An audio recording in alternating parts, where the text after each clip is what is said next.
প্রিয় দর্শক, বিএনপির গভীরে কি চলছে এগুলা? আবারও বহিষ্কৃত ৬ নেতাকে দলের মধ্যে ফিরিয়ে নিল বিএনপি। তাদের বহিষ্কারাদেশ প্রত্যাহার করছে বিএনপি। বিএনপির যুগ্ম মহাসচিব রুহুল কবির রিজভী স্বাক্ষরিত এক বিবৃতিতে আরও বহিষ্কৃত ৬ নেতাকে দলের মধ্যে ফিরিয়ে নিল বিএনপি। অনেক বিশ্লেষকরা মনে করছেন, বিএনপি যদি বহিষ্কার করে তাহলে কেন আবার নতুন করে বিএনপি নির্বাচনকালীন সময়ে এই সকল নেতাগুলোকে আবারও দলের মধ্যে বেরাচ্ছে? এর পেছনে গোপন রহস্যটাই বা কী?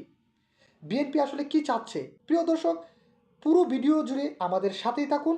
তাহলে বিএনপির এই সকল বহিষ্কৃত নেতাগুলোকে কেন আবারও দলের মধ্যে বেরানো হচ্ছে, এটার পুঙ্খানুপুঙ্খানুরূপে ব্যাখ্যা বিশ্লেষণ করব।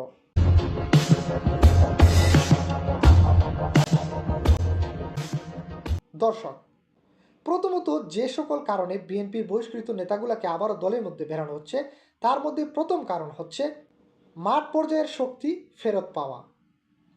দ্বিতীয় নম্বরে যেটি হচ্ছে দলের ভেতরে ভাঙন কমানো, এবং তৃতীয় নম্বরে যেটি নির্বাচনের আগে শক্ত ঘাঁটি গড়া, এবং চতুর্থ নম্বরে যেটি সেটি হচ্ছে দলীয় ভাবমূর্তি ঠিক রাখা, এবং পঞ্চম নম্বরে যেটি সেটি হচ্ছে নতুন জোট আন্দোলন বা রুটম্যাপে ঐক্য গঠন। দর্শক, তাহলে এই যে সম্ভাব্য 5টি কারণ বললাম, এই সম্ভাব্য 5টি কারণের জন্য বিএনপি হয়তোবা এই বহিষ্কৃত নেতাগুলোকে আবারও তাদের দলের মধ্যে বেরাচ্ছে। কিন্তু এর সুফলও থাকতে পারে, আবার কুফলও থাকতে পারে। আমরা দেখেছি ইতোপূর্বে ফ্যাসিস্ট আওয়ামী লীগের সময়ও তারা তাদের বহিষ্কৃত নেতাগুলোকে কয়েক মাস পরে আবার তাদেরকে দলের মধ্যে ফিরিয়ে নিত, যার কারণে এই যখন আওয়ামী লীগের মধ্যে যখন সেই দুর্নীতি, রাহাজানি, ঘুম, খুন, লুটতরাজ বৃদ্ধি পেল, তখন কি করলো?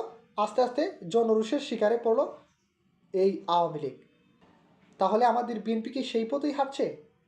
আপাতত আমরা এটা না হয় নাই বা বললাম, কিন্তু বিএনপি যে লক্ষ্যে আগাচ্ছে, একসময় এই ফ্যাসিস্ট আওয়ামী লীগও কিন্তু ওই লক্ষ্যেই এগিয়েছিল, কিন্তু তারা কিন্তু সফল হতে পারেনি।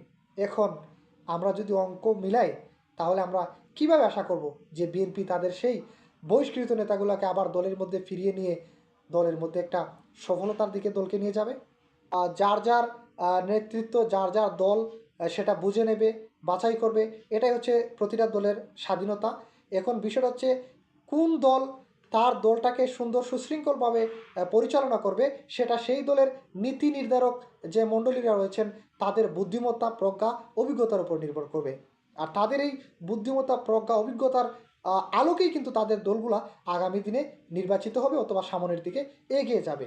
যদি এই সকল কারণগুলোর মধ্যে কোনো ধরনের ভুল সিদ্ধান্ত নেওয়া হয়, তাহলে হয়তোবা তাদের দল ভবিষ্যতে বিরাট একটা ক্ষতির সম্মুখীন হতে পারে। সেটা বাংলাদেশে থাকা যে কোনো রাজনৈতিক দলের জন্য হুমকি স্বরূপ। প্রিয় দর্শক, রাজনীতির সঙ্গে থাকুন, দৈনিক বর্তমান বাংলার সাথে থাকুন, ভালো থাকুন।